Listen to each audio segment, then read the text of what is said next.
चाहती आपको हैं। सबने शर्म आनी आपने चाहिए। कुछ देर सबको पहले ही शर्माना कहा चाहिए। सबका कांग्रेस हमारे की संविधान प्रवक्ता ने कह हक रही है दिया है हमारा हमें। देश गुलाम है। हम अपने आजाद देश पे गर्व करते हैं और ऐसे सभी लोगों को, जनता को सबक सिखाते हैं। आपको देश सर्टिफिकेट में नहीं चाहिए देश को किसी को गुलाम यहाँ पे। कहते हैं। सभी को गर्व है, आपसे किसी सर्टिफिकेट नहीं जिस चाहिए हम लोगों देश को। में कोई सर्टिफिकेट नहीं, आप खुद कह रहे हैं, हम आप सभी खुद कह रहे हैं कि भारतवासी हैं, देश सभी को गुलाम है, गर्व है शर्म अपने आनी देश पे। चाहिए। हमेशा आजाद मरते देश दम को तक गुलाम गर्व रहेगा। बोलने में शर्म आपसे आनी सर्टिफिकेट चाहिए। नहीं चाहिए जिस हमें। देश में चाहिए। कॉन्स्टिट्यूशन को जलाया जाता है, आप जिस देश को देश गुलाम में बोल गोडसे की देंगी, पूजा आप की देश जाती को है, गुलाम बोल जिस देंगी। देश में मंदिर आप बनाए देश जाते को हैं, कैसे उस गुलाम देश गुलाम को आपने गुलाम बोला, बनाने उन्होंने की नहीं बोला कोशिश हुआ। आप कर ही रहे देश हैं। को कैसे गुलाम जिस बोल देश सकती में हैं? अभी- जिस देश ये में देश जो जजेस है, को अभी देना आप पड़ता है, लोगों को पहले जिस ही आपने देश कहा में कि सत्ता RBI से हटाने के लिए कुछ नहीं कर रहती सकते है, हैं। हमारे जिस संविधान देश ने में हमें RBI दिया को हुआ है। undermine किया जाता है, सबसे बड़े जिस देश में एक मोदी विश्व के नेता सबसे है बड़े और बीजेपी का लोकतंत्र कोई को दूसरा गुलाम नेता नहीं बोलना दिखता है, वो कांग्रेस की देश गुलाम फितरत हो है। सकती है और किसी की नहीं हो सकती। देश के बिल्कुल। सबसे बड़े विश्व के सबसे बड़े लोकतंत्र को आप गुलाम कहते हैं। और विश्व का सबसे शर्म बड़ा आनी अभी आपने लोकतंत्र क्यों कावलकर समझ लिया? लेकर आए अभी थे, कुछ देर पहले ही वो आपने बोला सावरकर कि सत्ता से हटाने किसने आप दिया लेके ये? नहीं आए थे, आज अभी बताइए आपने तुरंत कितना बोला। स्वतंत्रता कितने सेनानी नारे से परिवार बीजेपी के का लोग थे। थे? आज सभी स्वतंत्रता सेनानी परिवार हाशिए पे है।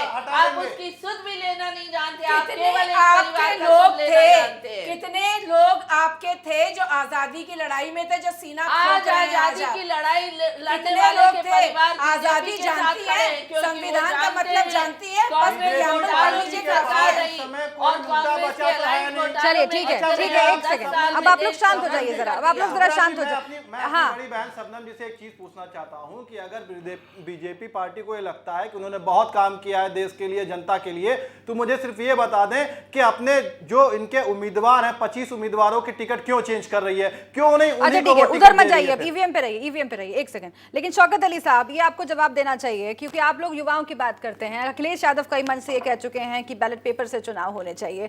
आज का युवा जो कॉलेज में पढ़ रहा है या नौकरी कर रहा है, वो अगर इस बात को सुनता है तो उस पर क्या रिएक्शन होता होगा? क्योंकि वो टेक्नोलॉजी फ्रेंडली है, वो चाहता है कि टेक्नोलॉजी जो है वो और अलग अलग रूपों में हमारे साथ आए। एक तरफ नरेंद्र मोदी हैं जो डिजिटल इंडिया की बात कर रहे हैं और आप लोग ये कहते हैं कि देखिए ईवीएम का नहीं बैलेट पेपर का इस्तेमाल हो। अब हालांकि आप लोग उससे पलट करके यहाँ पर आ गए हैं कि वीवीपैट से उसकी चेकिंग हो जाए, मिलान कर लिया जाए, लेकिन उस युवा में क्या मैसेज जाता होगा जो ये चाहता है कि वाकई जो टेक्नोलॉजी है उसका इस्तेमाल हमारे देश में ज्यादा से ज्यादा हो, और एक तरफ ये पार्टियां हैं जो पीछे लौटने की बात कर रही हैं? शौकत अली सुप्रा जी, मैं बहुत स्वागत करता हूं कि देश में टेक्नोलॉजी होना चाहिए, जी। डिजिटल इंडिया होना चाहिए, लेकिन साइबर क्राइम भी बढ़ता है। शायद इनको इतनी जानकारी नहीं होगी, मैं बता, जितना तेज हम ग्रोथ करते हैं साइबर क्राइम भी उतनी ही तेज ग्रोथ करता। रही बात ईवीएम हैक करने की, ये ईवीएम की आवाज, सच्चाई आज कहां से आई? मैं बहुत सारी विधानसभाओं को अगर पेपर लेकर नहीं आया कुछ, वरना दिखाता कि कई ऐसी विधानसभा, कई ऐसे बूथ हैं जहां पे सेम वोटिंग हुई। एक बार हो सकता है लॉजिक कि हाँ किसी विधानसभा पे सेम वोट मिल सकते हैं, किसी को 501 मिले तो किसी और को भी 501 मिलते हैं, लेकिन लगातार कम से कम 10 विधानसभाओं में, किसी एक सारे विधानसभाओं में 501 कैसे मिल सकते हैं? ये सवाल मेरा लाजमी था। और कई ऐसे बूथ थे जहां इलेक्शन कमीशन ने बुलाया था ना, सुन आप लीजिए, जाते इलेक्शन ना, कमीशन आज को पेपर कटिंग नहीं, आप आपको उसी तो पे रटे रहेंगे, साक्षात आप रूप उसी से पे रटे बुलाया रहेंगे, गया था। बुलाया था जाइए क्यों नहीं गए, और बुलाया था tampering क्यों को नहीं गए, prove करिए। बस आप उसी पे रटे। मेरी बात भी सुन लीजिए, कई ऐसे बूथ थे जहां मतदाता 200 से 300 थे, बस इससे ज्यादा नहीं थे। वहां पूरे के पूरे मतदाताओं ने अलग अलग, जाहिर सी बात है किसी बूथ पे एकदम से बीजेपी का कोई रॉकेट साइंस नहीं है कि सारे बीजेपी के हो सकते हैं, सभी पार्टियों के होते हैं। जब वहां ये हुआ कि पोलिंग बूथ खुला तो सारे के सारे वोट बीजेपी को चले गए। बड़ा मतलब आश्चर्य वाली चीज थी कि लोगों ने कहा यार हमने तो वोट ही नहीं दिया, हमने तो बीजेपी को वोट ही नहीं दिया, ये सारे के सारे कहां चले? ये आज चैनल पे बैठ के अगर अनर्गल बात करेंगे तो जनता विश्वास नहीं करेगी। आप पहले कोर्ट जाते और कोर्ट में प्रूफ दिखाते ना। ये अनर्गल बात यहाँ पे फाइनल नहीं होता, ये कोर्ट में फाइनल होता है। आप प्रूफ लेके कोर्ट जा सकते थे, क्यों बैठे रहे, क्यों ट्विटर पे ट्वीट करते रहे? आप कोर्ट जाते ना, आपको किसने रोका था? आप कोर्ट जाते ना, सारे अपने पेपर कटिंग लेके कोर्ट जाते भाई साहब। चुनाव आयोग को दबाव में लेकर काम ये किया, प्रूफ नहीं किया जा सकता चुनाव कि आप जो कह रहे हैं वो निष्पक्ष सही चुनाव है। नहीं करा पाया, तब आप जीते। बेईमानी करके जीत लेना, आपसे कोई सीखे। अब नहीं तो आप कोर्ट क्यों नहीं गए? कोर्ट ने, किसी ने आपका हाथ पकड़ा था, आप कोर्ट फिर जाते। वहीं आके आप जो अटके हुए। जो आप वोट पेपर नहीं आज दिया, अगर कोई जो बोल दे आज तो पेपर आप इलेक्शन के 4 दिन पहले दिखा रहे हैं, वो पेपर लेके कोर्ट तो जाते भाई साहब। बीजेपी के खिलाफ किसने अगर रोका किसी था ने पक्ष रख आपका? दिया तो वो देश विरोधी है और नहीं बीजेपी तो विरोधी है। आप और अगर देशभक्त बीजेपी हैं के तो पक्ष में बोल जाते दिया तो, वो मैं देश तो हित के कह लिए रही बात हूँ करता है। आपको किसी ने नहीं बीजेपी रोका। विरोधी नहीं है इलेक्शन वो। कमीशन कह रहा है आइए टेम्परिंग बताइए। आप जो पेपर का जिक्र, अनर्गल पेपर की जिक्र कर रहे हैं, अगर आपके पास था तो आप इतने दिन क्यों बैठे रहे? आज 21 दल क्यों इलेक्शन के 4 दिन पहले जा रहे हैं? तो ये तो आपको पूरी, हमारे लोकतंत्र में सबको छूट है, जो चाहे सुप्रीम कोर्ट जा सकता है। ठीक है। पर फिर यहाँ बैठ के ठीक है, उल्टी सदफ जी। सीधी आरोप लगाना, ये महागठबंधन सीधे नहीं कर आरोप नहीं है सकता है, सबनम जी। विपक्ष का ये महागठबंधन वो नहीं कर चोरी सकता पकड़ी है। गई जो जो इतना आसान अगर नहीं थी। मगर ये करके वो चोरी पकड़ी गई सोचता और है जब कि चोरी हम पकड़ी वोट गई तो बटोर सवाल लेंगे, लाजमी है अगर मेरा। मगर से वोट फिर नहीं तो मैं मिलता, सवाल पूछूंगा विकास और आप करने से वोट मिलता है। चुनाव आयोग को बताना पड़ेगा उस पे। ठीक है, नहीं इतना लेकिन डर कैसे ये है बात चुनाव तो आयोग को? जायज है, मैं ये बड़ा- बात तो जायज है कि बड़ा अगर आश्चर्य किसी चुनाव सिस्टम आपको में इतना खामी डर है, क्यों है? अगर अगर सिस्टम विपक्षी एक पार्टियां सेकंड, पूछ रही हैं तो डर किस चीज ठीक का है, है? आप अगर साफ कर सिस्टम की दीजिए बात उस हो चीज रही है, हमें अगर हम सिस्टम तो की बात कहते हो रही हैं है, 100% आयोग वीवीपैट ने लगाइए। आयोग कह दी कि हम तो दोनों कह रहे हैं और 100% वीवीपैट लगाइए, के हमें वक्त कोई कम है। मतलब नहीं है, हमें वक्त कोई बहुत डर कम नहीं है। है। एक शबनम जी, लेकिन ये बात तो जायज है कि अगर सिस्टम में खामी है तो फिर संवैधानिक संस्थाओं पर थोप देना इसे कि देखिए ये संवैधानिक संस्थाओं पर सवाल खड़े करने जैसा है, ये क्या बीजेपी की एक प्रवृत्ति बन गई है? जब सवाल किया जाता है कि आखिर आंकड़े कहां से आए आतंकवादियों की मौत के, तो ये कहा जाता है कि सेना पर सवाल खड़ा किया जा रहा है। और वहां पर भी हमने यही पूछा था कि क्या सरकार से सवाल पूछना, सेना से सवाल पूछना है, क्या सिस्टम पर सवाल खड़ा करना, संवैधानिक संस्थाओं की विश्वसनीयता पर सवाल खड़ा करना है? ये आखिर मिसमैच क्यों किया जा रहा है? आप अपनी बात रखिए सदफ जी, फिर शबनम जी आप जवाब दीजिएगा इसका। मुझे बस इतना कहना था कि जो ये बात है कि कितना ज़्यादा बैलेट पेपर पे लौटना सही है कि नहीं है, या बैलेट पेपर, देखिए बैलेट पेपर का एक ऑल्टरनेटिव अगर हम देखें तो वीवीपीएटी है, वो एक ऑल्टरनेटिव है। अब बैलेट पेपर इम्पॉसिबल है वापस लाना, ये हम भी जानते हैं। चुनाव को इतना कम समय रह गया है, चुनाव आयोग कह चुका है नहीं होगा, नहीं होगा तो हम उसका वो करते हैं, हम उसका आदर करते हैं। और हम ये नहीं कहते हैं कि नहीं हमें तो यही चाहिए, क्योंकि जो तय हो गया वो तय हो गया। हम बस इतना कह रहे हैं कि कम से कम टैली तो करवा दीजिए, ताकि एक डाउट है 21 घटक दलों को, अगर इस तरह का 21 पॉलिटिकल पार्टीज को इस तरह का अगर डाउट है तो क्लियर करने में हर्ज क्या है? आप उसको क्लियर कर दीजिए, हम फिर सवाल नहीं उठाएंगे। तब भी हम सवाल उठाते हैं तो आप उसको क्वेश्चन कर सकते हैं। लेकिन अगर आप ये भी नहीं कर रहे हैं, हो सकता है कि इतनी जल्दी इंतज़ाम नहीं किया जाए कि टैली भी कैसे करवा दे और वोट भी हमें पड़ जाए, तो ये अलग बात है। लेकिन अगर उसको ईवीएम्स को वीवीपीएटी से टैली करवा दें और हमारा विश्वास जीत ले चुनाव आयोग, और सिर्फ हमारा ही नहीं जीतेगी, जनता का भी जीतेगी। अगर जनता अपना टैक्स दे रहा है और वो नीरव मोदी ले जा रहे हैं, वैसे ही जनता अपना वोट दे रहा है, वो बीजेपी ले जा रही है, तो ये क्लियर हो ये जाना अच्छा किया है चाहिए। पॉलिटिकल पार्टीज ने कि सुप्रीम कोर्ट का रुख किया है। 25 तारीख अगली तारीख है। लेकिन जो सवाल कर रही हैं शबनम जी, उसका जवाब दीजिए। शबनम जी, सदफ जी का जवाब दीजिए। देखिए हम तो कह रहे हैं 100% वीवीपैट रख लीजिए, हमें कोई आपत्ति नहीं है। हम चुनाव आयोग पे पहले भी विश्वास करते थे, आज भी विश्वास कर रहे हैं, हमें इसमें कोई आपत्ति नहीं है। लेकिन आपत्ति मुझे उस पर है कि अगर चैनल पे बैठ के आप किसी पेपर कटिंग और किसी प्रूफ की बात करते हैं, तो इतने दिनों से विपक्ष क्या कर रहा था? वो कोर्ट जाके उन सबूतों को क्यों नहीं दिखा पाया? कोर्ट में इसकी लड़ाई क्यों नहीं? क्यों चुनाव से 4 दिन पहले? ये राजनीति है, लगातार रिपोर्ट किया जा रहा था। शुद्ध रूप से राजनीति है, मुद्दा विहीन इलेक्शन विपक्ष कमीशन को केवल completely आरोप लगाने informed के लिए रखा गया है। महागठबंधन बनाना चाहता था, क्योंकि उनकी अहम, उनका स्वार्थ, उनका सत्ता लोभ आज जनता के सामने आ गया है। तो अब ये बिलबिला रहे हैं। इसीलिए याद आ रहा है बाबा, अपनी मुद्दा विहीन होना बिलबिलाहट अपना को है। जनता के सामने रख के आप कुछ नहीं कर सकते, क्योंकि जनता जानती है, जनता आकलन करना जानती है कि। और दूसरा, मैं शुभ्रा जी आपकी बात का भी जवाब दे दूं कि अगर गिनती हमारे नेता ने किया था वहाँ जब एयर स्ट्राइक हुआ था, तो उसके पीछे वजह ये थी कि मोबाइल फोन्स का कनेक्टिविटी बता रहा था कि तकरीबन इतने मोबाइल फोन, वो तो बाद में आया मैम। और जो एयर स्ट्राइक है उसके सबूत भी सामने आ गए, उसके सबूत भी कई चैनलों ने दिखा के सामने ला दिया। पर वो विपक्ष जो कि दुश्मन देश के साथ खड़े रहना चाहता है, आतंकी के साथ खड़े रहना चाहता है, उसको आप लाजवाब अपनी पार्टी की तरफ से विरोध दर्ज करता हूँ। आप अभी माफी मांगे, तब से आपने शहीद कैसे कह दिया उनको? और बार-बार बीजेपी के लिए वो शहीद नहीं है, मारे गए उनके लिए आप शहीद शब्द बीजेपी के लिए वो शहीद नहीं है। क्यों बोल रही हैं? shame है। को ये क्या जनता को आप जो शहीद है वो हमारे देश के जवान शहीद हुए, हमारे वो देश में सारे ना आतंकी मारे गए। आप उनको शहीद सीआरपीएफ मत के बोलिए। जवानों को मैंने शहीद शहीद का बोला दर्जा नहीं नहीं आपने है। बोला है, अभी आप पाकिस्तानी शहीद है, शहीद मत बोलिए। पाकिस्तानी शहीद है, स्लिप ऑफ टंग। पाकिस्तानी शहीद है। चलिए। सीआरपीएफ नहीं, शहीद होता है है। ऐसा कई बार, आतंकवादी को जी भी बोल देते हैं, कई बार शहीद भी बोल देते हैं, होता है ऐसा। चलिए ठीक है, सियासत नहीं करें। स्लिप ऑफ टंग कभी कभी बोलने में गलती हो जाती है, सबसे हो सकती है, सबसे हो सकती है बोलने में गलती, बोलने में गलती हो सकती है, लेकिन ये आप मान कर चलिए, ये आप मान कर चलिए कि पार्टी कोई भी हो, चाहे बीजेपी या कांग्रेस, जो आतंकवादियों के खिलाफ नहीं खड़ी है, ये इस देश की जनता जानती है। इसलिए इस तरह के मसलों पर सियासत मत कीजिए। ये आप मान करके चलिए कि कोई भी पॉलिटिकल पार्टी हो इस देश का, वो आतंकवादियों के साथ आज की डेट में नहीं खड़ा है। अगर कोई भी आरोप ये लगाया जा रहा है तो मुझे लगता है कि एकजुट होकर के सोचने का वक्त है। कई बार हो जाता है, बोलने में कुछ गलती हो जाती है, आतंकवादियों को जी भी कह दिया जाता है, आतंकवादियों को जी भी कह दिया जाता है। चलिए, बहुत शुक्रिया आप सभी का हमसे बातचीत करने के लिए। लेकिन सवाल यहाँ पर ये रह गया है कि संवैधानिक संस्थाओं पर अगर सवाल खड़े करने की बात बीजेपी कर रही है, सिस्टम पर सवाल खड़ा करना, उसकी खामी पर सवाल खड़ा करना, क्या संवैधानिक संस्थाओं की विश्वसनीयता पर सवाल खड़ा करना है, और क्या सरकार से सवाल पूछना, सेना से सवाल पूछना है? इसका जवाब देना पड़ेगा और सवाल पूछना जो है वो जारी रखना पड़ेगा। आप सभी का बहुत बहुत शुक्रिया और आप देखते रहिए नेशनल वॉइस।